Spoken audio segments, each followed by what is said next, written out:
You want to enjoy whiskey, but you don't want the whiskey burn. Well, what if whiskey wasn't hard to drink? What if it was easy? What if I told you it can be? Try the light, easy taste of Canadian Mist whiskey. Triple distilled and aged in oak on the shores of the Georgian Bay. Canadian Mist. All whiskey, no bite. Drink responsibly. Canadian Mist, blended Canadian whiskey, 40% alcohol by volume, Brown-Forman, Louisville, Kentucky. Pardon the interruption, but I'm Mike Wilbon. LeBron's decision to return home is one of the biggest headlines in NBA history. Only a dope would miss out on the chance to discuss that. I'm Bob Ryan. Anybody seen Poison? Oh. Huh? Where is he? Well, you know, he's out. He's away. He's indisposed. Maybe he thought LeBron was going to decide in 2 or 3 more weeks. You never know. Maybe he doesn't care. What about That's that? a possibility. Yeah. Welcome to PTI. Tony's out today as his long string of terrible timing continues. But we have brought in a Hall of Fame basketball writer from the Boston Globe, our great friend Bob Ryan. Hall of Famer. We don't need anybody else sitting on this set. We begin, of course, with LeBron James, taking his talents back to Cleveland, where apparently his heart was the entire time. 4 years ago, the decision struck an off-key note with most folks. Today, the letter, LeBron's essay in Sports Illustrated announcing his homecoming, is being widely praised. It doesn't guarantee any titles, but does include the line, quote, "My relationship with Northeast Ohio is bigger than basketball. I didn't realize that 4 years ago. I do now." Close quote. Bob, what do you think of LeBron's rationale for this latest decision? This is an extraordinary document, and it demonstrates the human growth of a person before our very eyes, a prominent athlete who has really thought out a lot of things. Here's what I take away, very interesting. Did you see the movie When We Were Kings, the documentary? Yes. Okay. That LeBron James, what was the takeaway from that? The takeaway from that documentary back in St. Vincent St. Mary was not just that he liked winning state championships. It's that he wanted to win them with his friends, those buddies, those guys. It was about us. In fact, only reluctantly did he have to acknowledge that he was the king of that group, okay?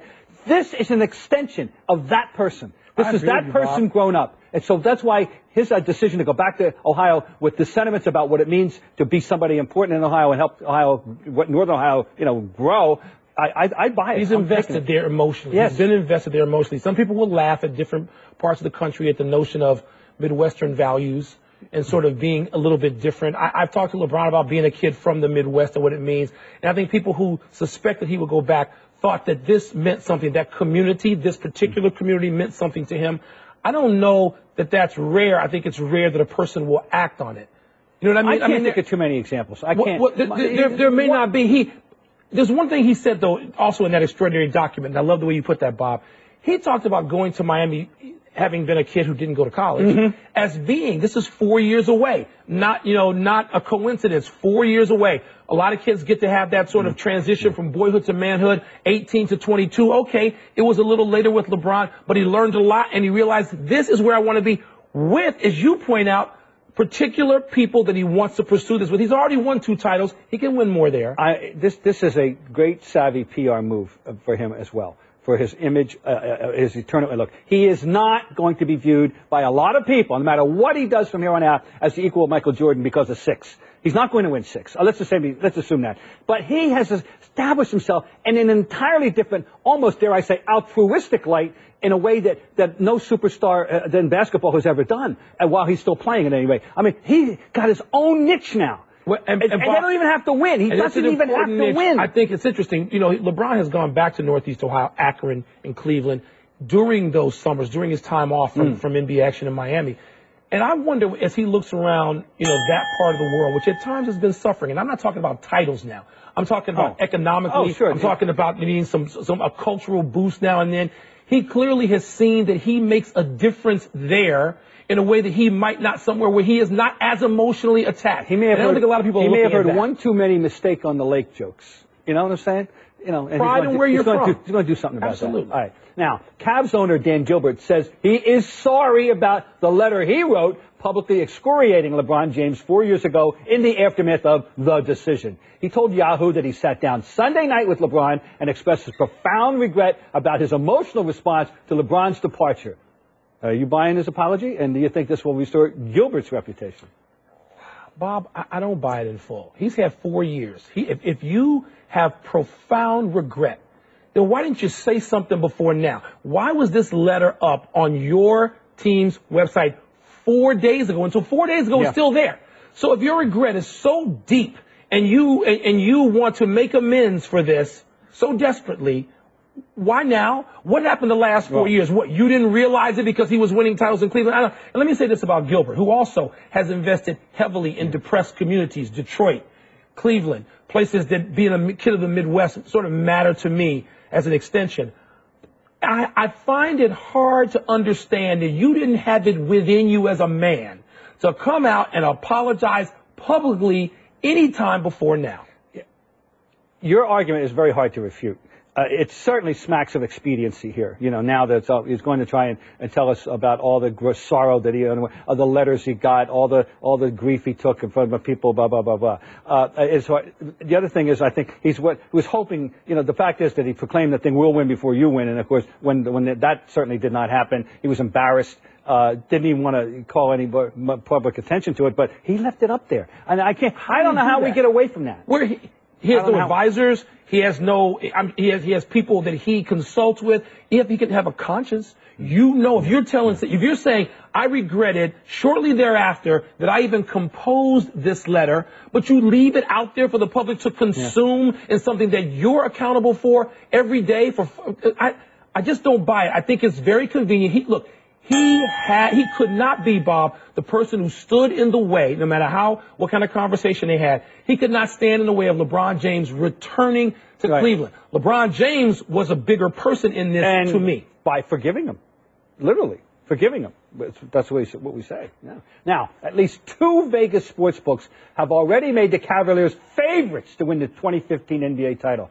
Now, this would, I think, presuppose that Kevin Love will become a Cav. If not, is a starting five of James, Tristan Thompson, Anderson Varejao, Kyrie Irving, and I guess Andrew Wiggins, a championship caliber team? Well, is it? Not now. No, not now. Not for a couple of years. I mean, look, no matter how much we talk about athleticism and youthful qualities and attributes, young guys don't win championships in the NBA. Old people do. Mm-hmm. Just look at the last, 3 championships. The 2 oldest teams in the league, the Miami Heat and the San Antonio Spurs.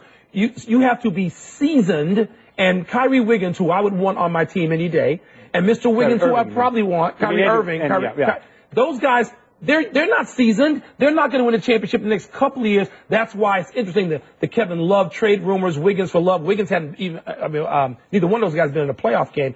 But I think that roster has to go through some seasoning and some tweaking, Bob. Oh, of course it does. But in the East, it can be a big player in the East, no question. Oh, sure. The point is we have even a larger chasm now between the West and the East than we had at the end of the season. There's no clear-cut favorite in the East at all. Because of the demise of the Heat now and the fact that we don't know about the Pacers. We don't know about the Bulls. The Wizards are still, they got their own youth issues. They're a growth stock, but they have a lot of work they have to do. Okay, but they could be a top 2, 3, 4 in the East. Okay, look, I think number one. Well, you can win the East and not be the championship contender. Now, I have to say this. West. 7 years ago, I totally hooted down the idea that the Big Three, so-called, of the Celtics, had any chance of winning a championship, and I couldn't have been more that year.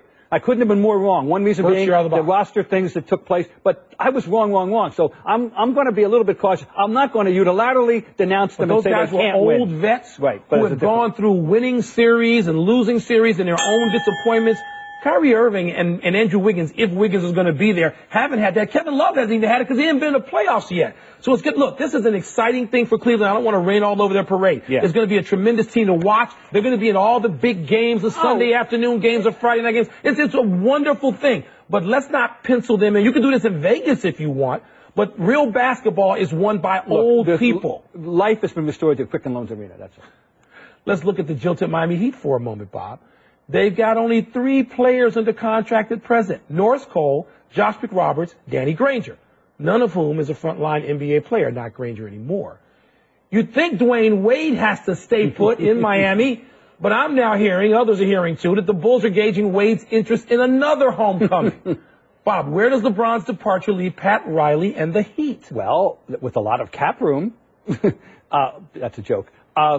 It's a monumental rebuilding thing, but I've felt from the beginning, as we talked about the LeBron process, went through the LeBron issue for weeks, and saying, what has changed? Why wouldn't Miami still continue to be a destination among NBA players, as a desirable place to play? As a place that everybody, South Beach. Before LeBron, Shaq, that was his destination after he left Los Angeles. They won a championship, as we well know, before LeBron showed up. You can do it. But Riley has an awful lot of work to do, and this is hardly an imposing core. I kind of like Josh McRoberts for what he is. Okay, let's go to two guys. We have no idea, by the way, what Danny Granger is. Still is. We don't. We couldn't tell much from the playoffs with his stint with the Clippers. Okay, let's go to two guys that could be in play still. Chris Bosh, who is supposedly at this moment deciding between an $88 million 4-year offer from Houston or about that, and perhaps remaining in Miami, which could pay him like $100 million over 5 years, and Dwayne Wade. If they somehow, Pat Riley keeps the two of them, what could he add? I mean, apparently Carmelo Anthony will not be in the mix in Miami. It's either New York or Chicago. But if he keeps those two guys, can he attract anything else that could make Miami at least an upper tier team in the Eastern Conference remaining next year? I'll answer your question with a question. Do you think that Chris Bosh is up to the responsibility of being the big cheese? In other words, being the player he was in Toronto. Being the player where they went to the playoffs twice. Statistically a guy who made our national team and played well on it. Sometimes people overreact when he has his off days. He's a very skilled player. And he'd be the number one guy on their team where he and Wade is co-depending on Dwayne Wade's health. Is he up to that? But it still looks like Miami. If they don't get one of those guys, if they lose both of them and LeBron too, they're in lottery land.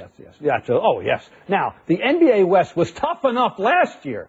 If and when Chris Bosh becomes a Houston Rocket and they keep Chandler Parsons, does that vault them into the elite? At first I wasn't sure, but wow, Dwight Howard, James Harden, Bosh, Parsons, that's a bunch of heavy hitters. You on the Rockets bandwagon, my friend? Yes, I am. I'm not going to declare him the favorite. The favorite to me still is in that state.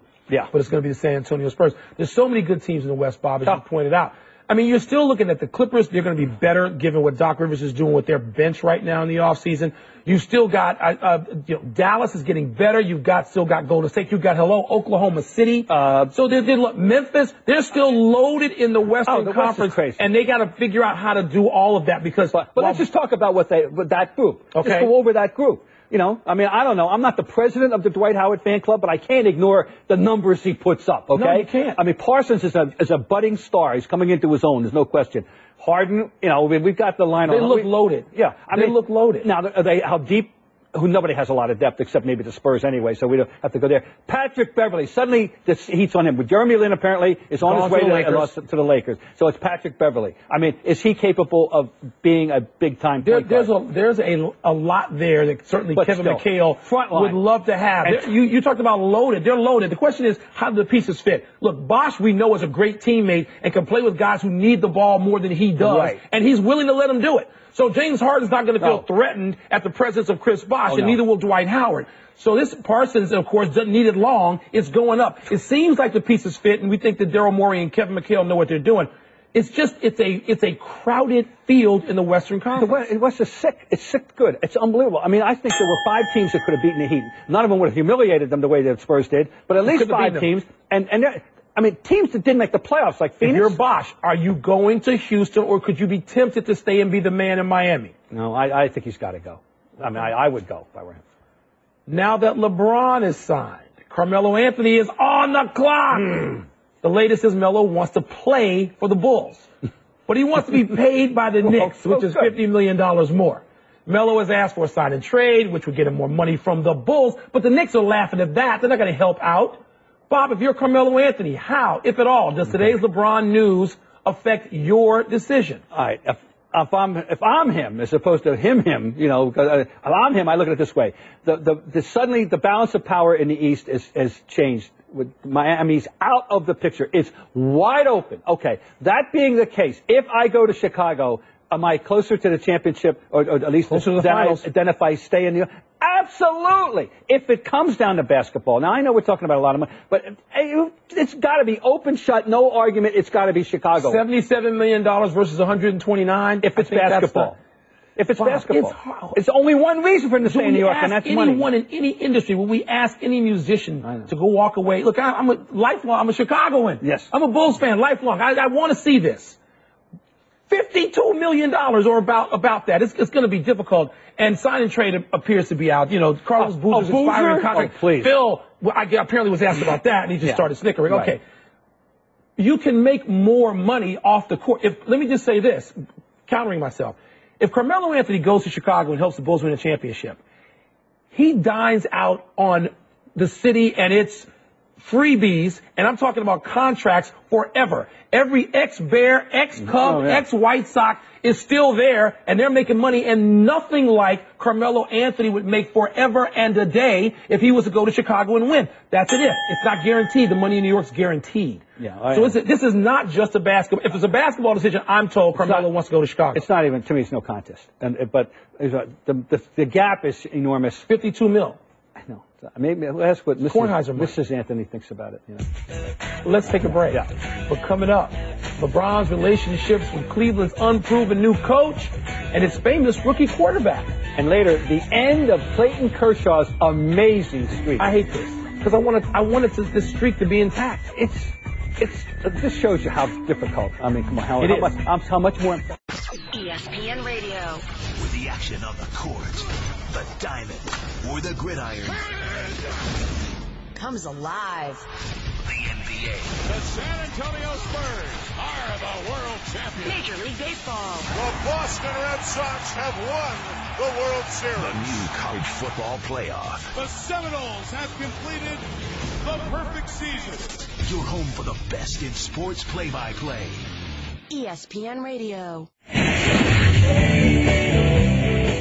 Headlines went so long. We have got to power through a mini version of Mail Time. Bob, I'm going to get the first one. Good.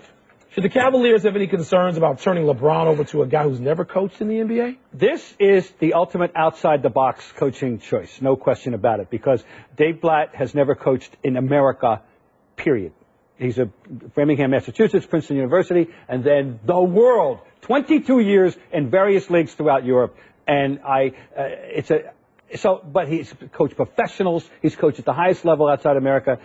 Concerned? Yeah, a little concerned, but this guy's a very interesting resume. You know, there have been guys in the NBA before who have had either no coaching experience. You think about one Larry Joe Bird, Billy Cunningham. They're pretty high on the all-time win percentage. And they played, and they were big stars. But often we see big stars not able to convey to head coaching. But that doesn't have that problem. But LeBron, he's said to be a visionary in lots of different ways, strategic ways. They think he'll get along with LeBron. You know what I love? Doesn't have a system. He coaches basketball. Don't want to be beholden just like Coach K. All right. Well, what are you feeling if you are Shabazz Napier right now? If you're Shabazz Napier, you ought to be feeling, you know what? I'm a rookie in the NBA.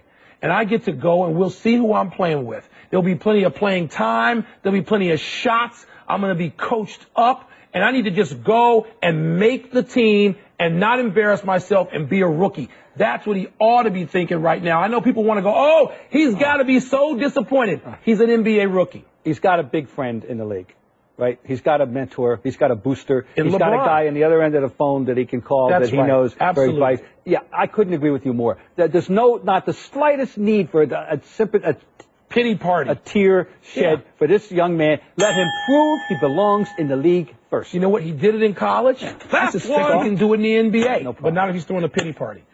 Will LeBron's return to Cleveland help? Get this, Johnny Manziel. Put him on the back burner, get him off the front the sports headlines for a while. Absolutely, I think that enough was enough. We need a timeout with Johnny Manziel, and this is the biggest thing that could have happened. Absolutely a good thing. You know what is interesting? Because Johnny Manziel was at NBA Finals games. I think in San Antonio and Miami. And he loves the NBA. He loves watching LeBron. I think, though, there's more pressure. Because I think the expectations in Cleveland will flow right over from the Q. Is it still Quicken Loans Arena? Yeah. Over to whatever the football stadium's called now. It's not far. It's a short walk. No, it's an easy walk. A really long spiral. I think there's more pressure because in Cleveland now everybody's going to get a little chesty, start popping those Cleveland jerseys. Now they have something else, though. But he was it. He was it. And now he's not it. Enough email. We're taking a break. But when we come back, the Packers' reason for delaying Brett Favre's jersey retirement. Plus the Tanaka dilemma and our World Cup prediction. They still having that World Cup? Yes, they are. That final? It's going on. Really? We are dumping the happies today for breaking news right now involving the Miami Heat. Yahoo reports the Heat are finalizing a 5-year, $118 million deal to keep Chris Bosh. And the Pat Riley's also pushing to complete a deal with Dwayne Wade. How do you like this response from Pat Riley, Bob? It's a consolation prize, but it's a pretty good consolation prize, and it means that the day isn't a total loss for Pat Riley.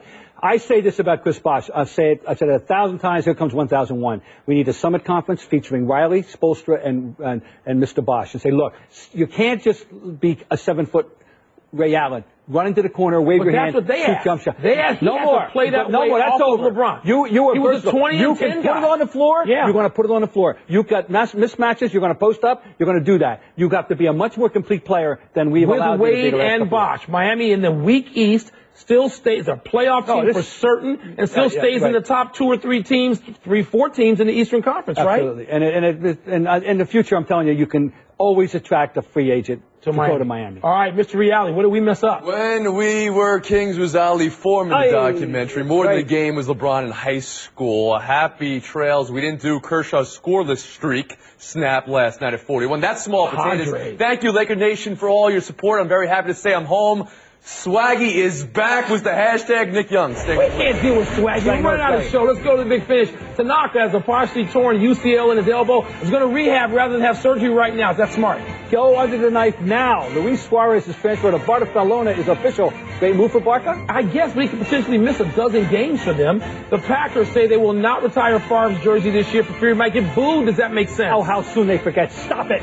World Cup final on Sunday. Who you got? I'm one of the few people who's going to take Argentina 1-0. Germany 3-1. Last one, Jabari Parker versus Andrew Wiggins in Vegas Summer League tonight. Who you got? I got Parker avenging that defeat in Chicago. We're out of time. Thanks for watching. Tony's back on Monday. Don't worry. I'm Bob Ryan. And I'm Mike Wilbon. Have a great weekend, Knuckleheads. Check out the PTI podcast on iTunes. I got Messi scoring in the 73rd minute. Au revoir, Canada. I got Germany. It's a lot.